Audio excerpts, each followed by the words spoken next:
భగవంతుడు విష్ణువు మోహిని రూపంలో శివుడితో కలయికలో పుట్టిన దివ్య సంతానం. అదే మణికంఠుడు అంటే అయ్యప్ప స్వామి. ఆయన అవతారం ధర్మ స్థాపన కోసం జరిగింది. అప్పుడు పాండే రాజు రాజశేఖరుడు అనే భక్తి శ్రేష్ఠుడు, సత్ప్రవర్తి, ధర్మపరుడు అయినా సంతానం లేక బాధలో ఉండేవాడు. ఒక రోజు వేటకు వెళ్ళగా శబరిమల అరణ్యంలో ఒక చిన్న శిశువు కనబడ్డాడు.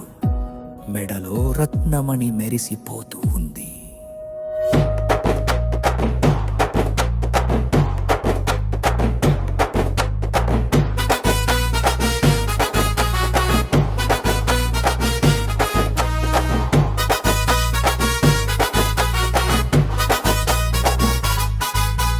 దేవుని ప్రసాదమని భావించి రాజశేఖరుడు ఆ బిడ్డను తన కోటకు తీసుకొచ్చి మణికంఠుడు అని పేరు పెట్టరు.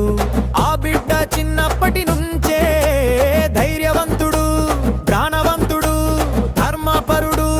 ప్రజలందరూ ఆయనను ప్రేమించారు. కానీ రాజు భార్యకు ఈర్ష్య పుట్టింది. తన సొంత కుమారుడు రాజుగా కావాలని కోరికతో పుత్ర పన్నినాకు పులివేట కరితో తీసుకొచ్చే పాలు తాగితేనే ప్రాణం ఉంటుంది అని అబద్ధం చెప్పింది.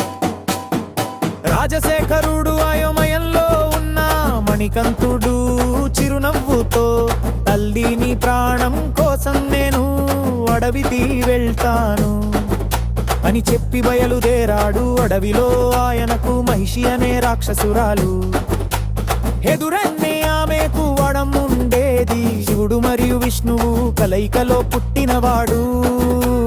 పెప్ప నన్ను ఎవ్వరు చంపలేరు, అందుకే అయ్యప్ప స్వామి ఈ లోకానికి అవతరించారు. ఘోరమైన యుద్ధం జరిగింది. చివరికి ఆయన మహిషిని సంహరించారు. మహిషి మృతి చెందే ముందు తన అసలు దేవతా స్వరూపం పొందింది. ఆమె అయ్యప్ప స్వామిని నమస్కరించి,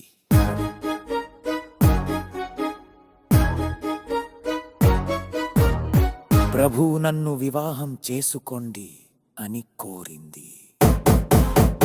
అప్పుడు అయ్యప్ప స్వామి చిరునవ్వుతో అన్నారు, మహిషి నా భక్తులు నన్ను దర్శించడానికి రాకపోయిన రోజు నేను నిన్ను వివాహం చేసుకుంటాను.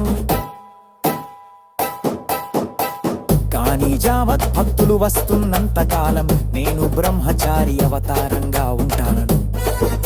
అప్పటి నుండి అయ్యప్ప స్వామి నిత్య బ్రహ్మచారి అయ్యారు. ఆ దేవత మాళిగా పురతమ్మ పేరుతో అయ్యప్ప స్వామి ఆలయం పక్కనే ఉన్నారు. భక్తులు రాకపోతే ఆయనతో కలుస్తానని ఎదురు చూస్తూ మహిషిని సంహరించిన తరువాత ఆయన అడవిలో ముందుకు సాగుతుండగా ఒక ముస్లిం వీరుడు వావర్ ఆయనను ఆపాడు. వావర్ గొప్ప యోధుడు. అయ్యప్ప స్వామి దివ్యకాంతితో ప్రకాశిస్తున్నారని చూసి మొదట ఆయనను యుద్ధానికి ఆహ్వానించాడు. అయితే యుద్ధం జరుగుతుండగా వావర్కు తెలిసింది ఆయన దైవ స్వరూపుడు అని. వెంటనే వావరు ఆయన్ని నమస్కరించి స్వామిని సేవలో ఉండాలని కోరుతున్నాను అని ప్రార్థించాడు. అప్పుడు అయ్యప్ప స్వామి ఆయనకు అనుగ్రహించి అన్నారు, వావరా నువ్వు నా యాత్రలో భాగమవు బావు. నిన్ను చూసిన ప్రతి భక్తుడు నన్నే చూసినట్టే భావిస్తాడు.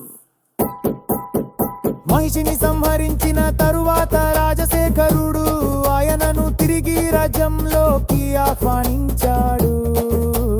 అప్పుడు అయ్యప్ప స్వామి చిరునవ్వుతో అన్నారా, నానా నేను బాణం వేసిన చోటే నా స్థానం ఉంటుంది, అక్కడే నా ఆలయం కట్టించండి. ఆ బాణం వెళ్ళిపడిన చోటే శబరిమల పర్వతం. అక్కడే ఆయన తపస్సు చేస్తూ భక్తులకు దర్శనమిస్తున్నారు.